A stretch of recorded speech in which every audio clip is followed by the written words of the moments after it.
Carpini arrived at the imperial camp just in time to witness the enthronement of a new great Khan, Guyuk, a grandson of Genghis Khan.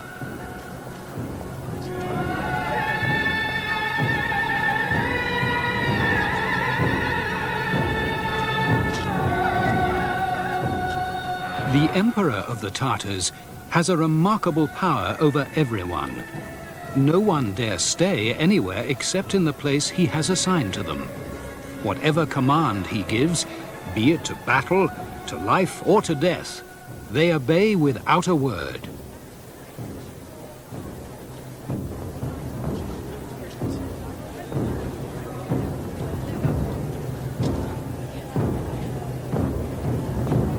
Carpini was anxious to present the Pope's letters and to discover what the great Khan's reactions would be. But obviously, for the time being, the Khan had more important matters on hand.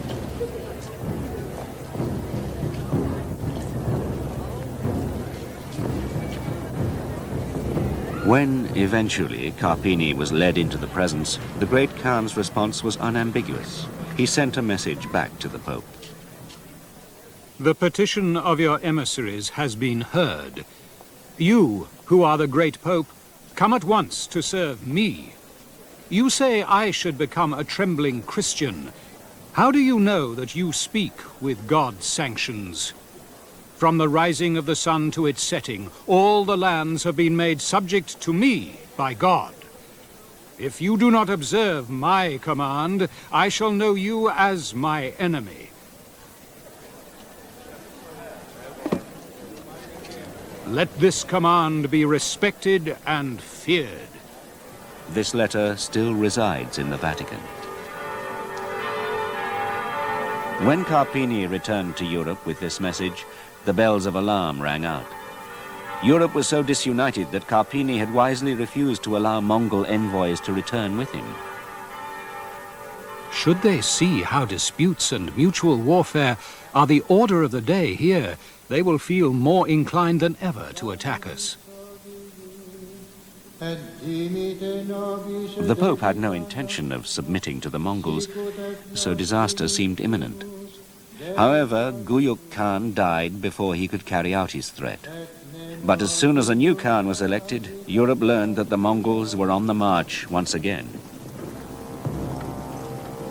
In 1251, just 4 years after Carpini had returned home, the Mongols were mustering their army.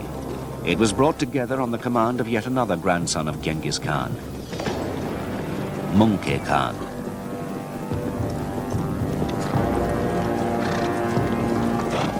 Genghis Khan had bequeathed to the Mongols a belief in their divine right to conquer the whole world. Those tribes and peoples which Genghis had not conquered himself, his descendants must seek out and vanquish. So the warrior princes of Genghis's line continued to expand the Mongol Empire. Mungke Khan assigned command of the forthcoming campaign to his brother, Hulagu.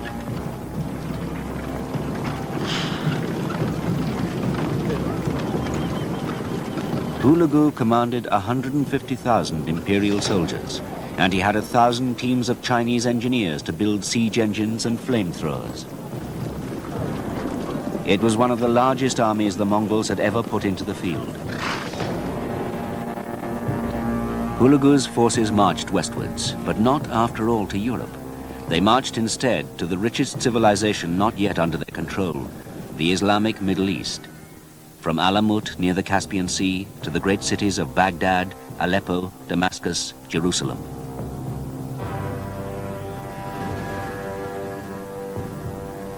Hulagu began by setting out to destroy all Muslim power bases. 3,000 miles from Mongolia, here in northern Persia, was his first target. This was the territory of the Assassins, a fanatical sect of Shia Islam, a formidable military force. They ruled from seemingly impenetrable fortresses in the mountains. The Assassins, it was said, induced new recruits with hashish-inspired visions. The word assassin comes from hashishin. With great ingenuity, the Mongols carried catapults and stone ammunition up the mountain slopes. Some of that ammunition still remains at the site. the assassin's power was destroyed.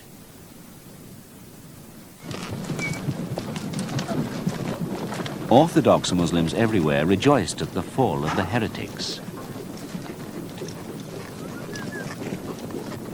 But their joy turned to horror as Hulagu's army marched inexorably on towards the very heart of Islam. The Mongols came down through the mountains and headed toward Baghdad, the great metropolis of Islam. This was the commercial, cultural, and spiritual center of the Muslim world, home of the Caliph, sacred figurehead of the majority Sunni Muslims. It was the jewel in Islam's crown. Baghdad was one of the richest and most cultured cities the Mongols would ever capture. It was the workshop of the Muslim world, a treasure trove of science, art, commerce, and trade.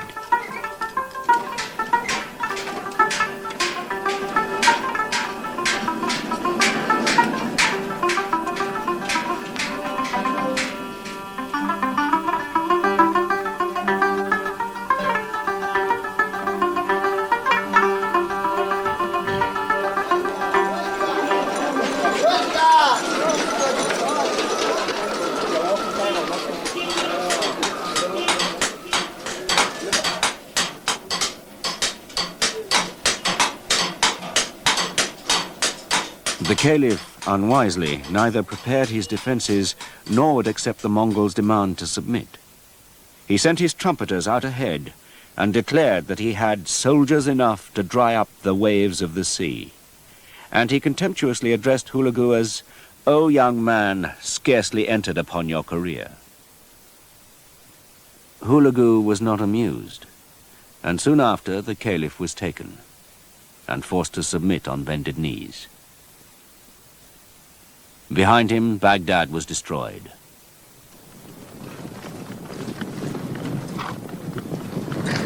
It had been a classic Mongol campaign. The enemy had resisted, and the onslaught had been ruthless. The city was surrounded, the dikes broken, the walls bombarded for days. Then the city was overrun, and the population, those that couldn't escape, slaughtered. Great buildings were burned, 5 centuries of culture destroyed.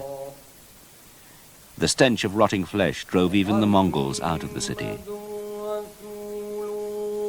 The Caliph was imprisoned and then put to death, allegedly by being shut in a tower surrounded by his own treasure and then left to starve.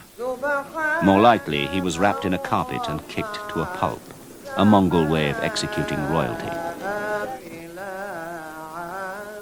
The Muslim world was devastated by the fall of Baghdad. Towns and villages all over Persia and Iraq submitted to Hulagu's army. New societies, languages, and cultures were being swept up in the advance of the Mongol juggernaut. And the empire now stretched all the way from Korea to the Persian Gulf.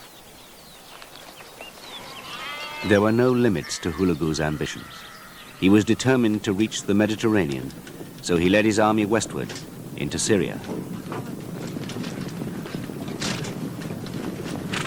Aleppo, 500 miles from Baghdad, was the home of the senior prince of the House of Saladin. Though bravely defended from this citadel, the whole city fell to Hulagu's catapults after only 7 days.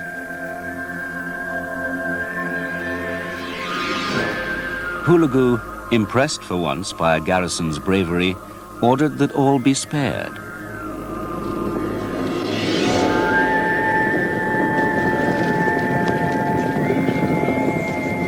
After Aleppo, Damascus.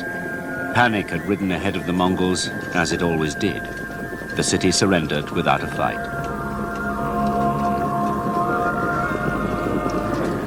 A witness wrote, "Since the birth of the Prophet, Islam has never had such sorrows to bear."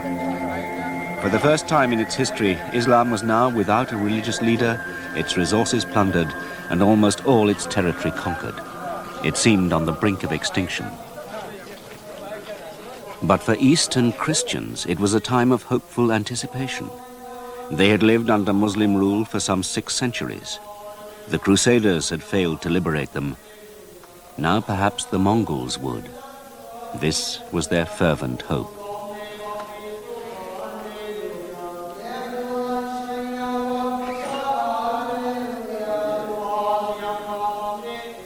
Meanwhile, there were other witnesses. With every dawn, the Crusader knights looked out from the ramparts of Crac des Chevaliers. Would the new day bring sight of the advancing Mongols? For months, they'd watched while the traditional enemy, Islam, crumbled around them. Now the Crusaders had no idea how to respond. So the castle vaults were stocked against any eventuality.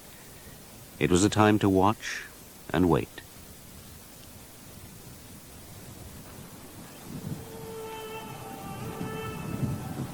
It could be that Jerusalem was next along the inexorable route of the Mongols. Across the Holy Land, the local Christians pressed the Crusaders to form an alliance with the Mongols. Perhaps with Mongol help, the walls of Jerusalem might be breached and the city returned to Christendom. But the European Crusaders were not so sure. The problem was, no one knew what the Mongols intended.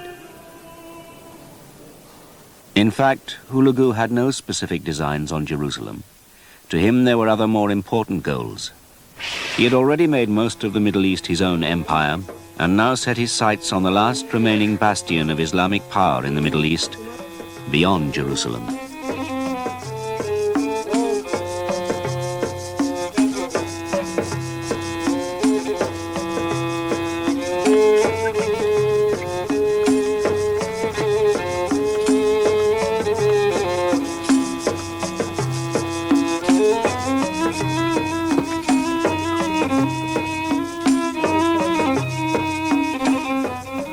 Egypt was an important Islamic power.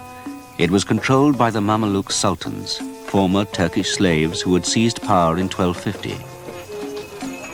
After Baghdad, Cairo was the most important capital in Islam.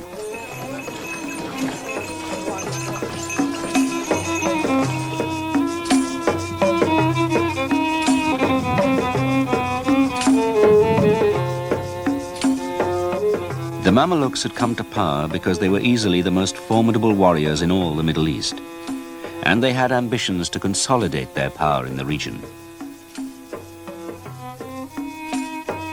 They were also empire builders, and their architectural legacy in Egypt was, and still is, magnificent.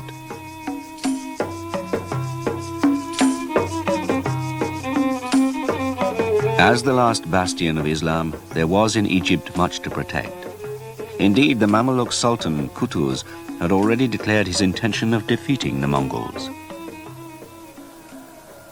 Though the Mamelukes were numerically no match for Hulagu's armies, as soldiers they were equal to the Mongols, and they knew it. So they did not panic when envoys arrived from Hulagu carrying a familiar Mongol message. We have already conquered a vast empire. It is for you to fly and for us to pursue.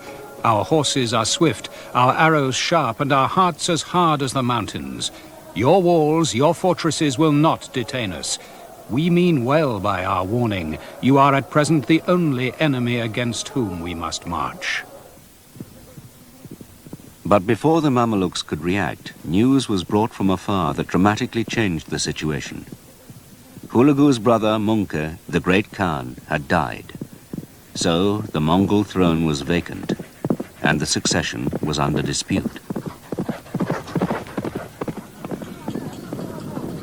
Hulagu's armies checked their advance and reigned back until the leadership problems in far-off Mongolia were resolved.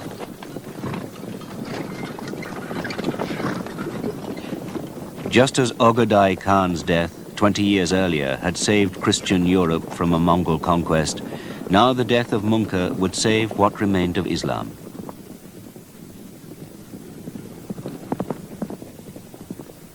Some of Hulagu's huge command was quartered in areas of good pasture, but most was spread across the desert of Syria. So, while he waited for news from home, Hulagu had no option but to withdraw much of his army to the better pastures of Persia. He left behind a small garrison force to hold his Syrian frontier against the Mamelukes. The vastness of Syria was to be held by a mere 10,000 men.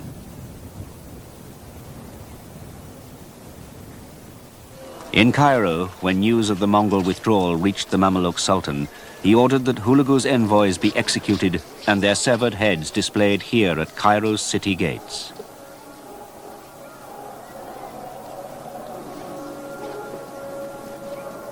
Then he decided to venture north to attack the Mongols.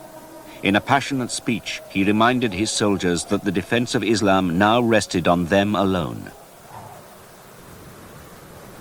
He sent messengers north to Crac Chevalier and other Crusader strongholds, urging that they join forces in attacking the Mongols in Syria, or, at least, that the Crusaders should allow the Mamelukes safe passage past their castles.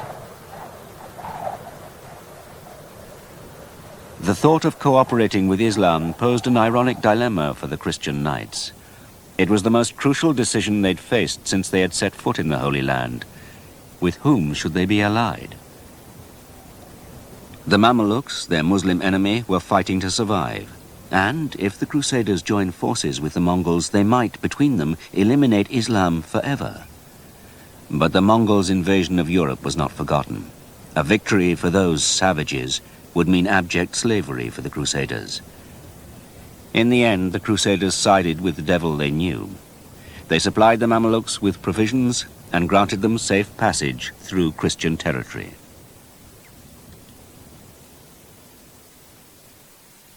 The Mamelukes and a depleted Mongol force converged at a place called Ain Jalut.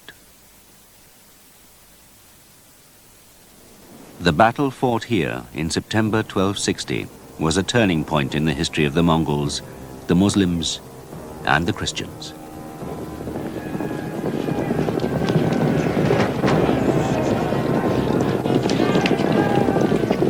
The larger Mameluke army overran the Mongols. It was the first time the Devil's Horsemen had been stopped, defeated.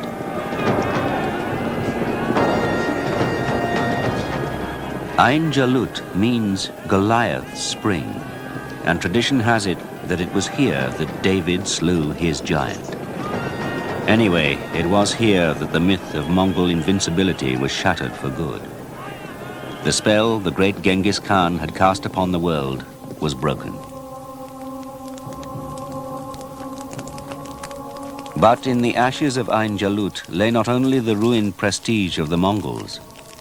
The Crusaders' decision to let their enemies fight it out was, in the end, disastrous, though the end was some time coming.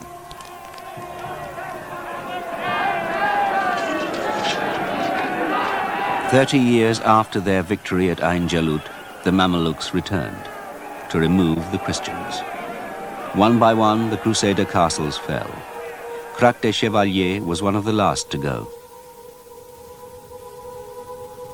The victorious Mamelukes engraved their exploits deep into the castle walls.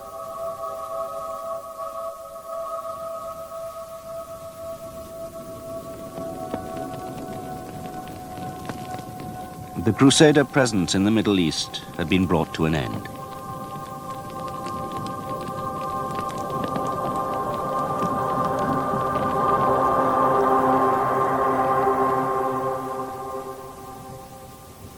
The great Mongol army, led by Hulagu, settled here, in northern Persia. As a physical symbol of their intentions, they built this stronghold, called Takht-e-Suleiman.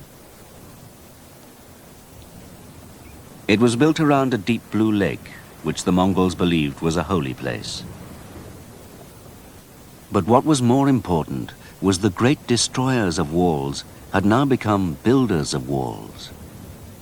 With the opportunities to expand their empire in the Middle East now restricted by the growing power of the Mamelukes, the Mongols turned their minds to governing the lands they had already secured. This was but one such center of government. Elsewhere, Hulagu built treasure houses, churches, and Buddhist temples. But those, unlike these remains at Takht-e-Suleiman, have long since gone to dust. From here, the Mongols began to rule over what was called the Ilkhanate. But it was a land in a tragic state. The irrigation system, much of which was destroyed under Genghis Khan, had to be rebuilt, and the land that had been turned into desert brought back to life. A huge program of construction was eventually undertaken, and soon the ancient waterways were flowing again.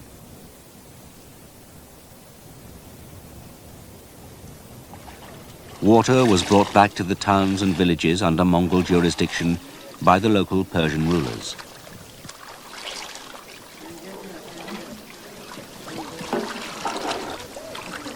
Many of the irrigation systems in use today date back to those times.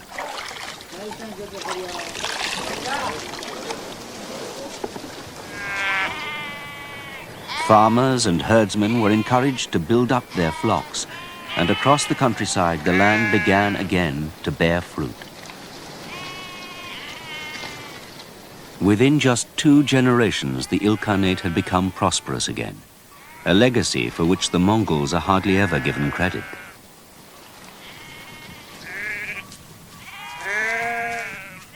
But their greatest legacy to this part of the world was a piece of architecture built as a tomb for a Mongol Khan.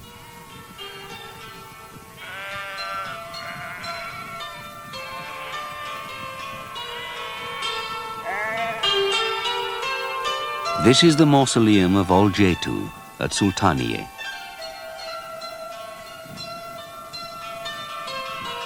When the Mongols built this in the early 14th century, they had completely identified with their Persian subjects.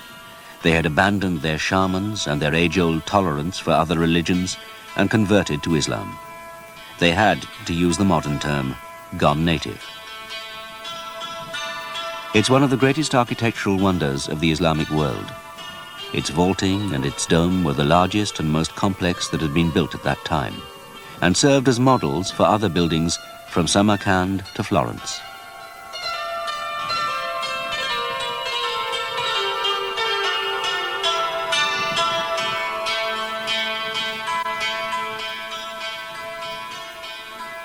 By now, the local Khans had become Persian in all but name. Their courts and their laws and their language were Persian, though their allegiance was still to the great Khan.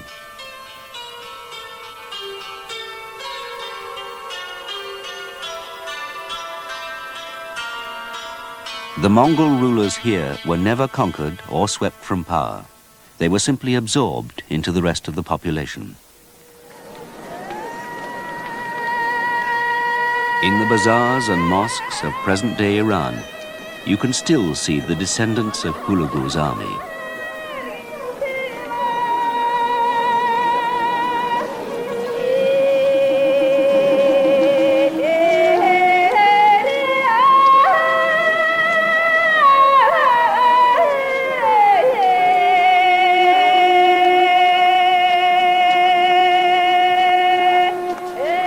From Tabriz to Mashhad, from Tehran to Hormuz, the Mongol strain is still clear, after more than 700 years.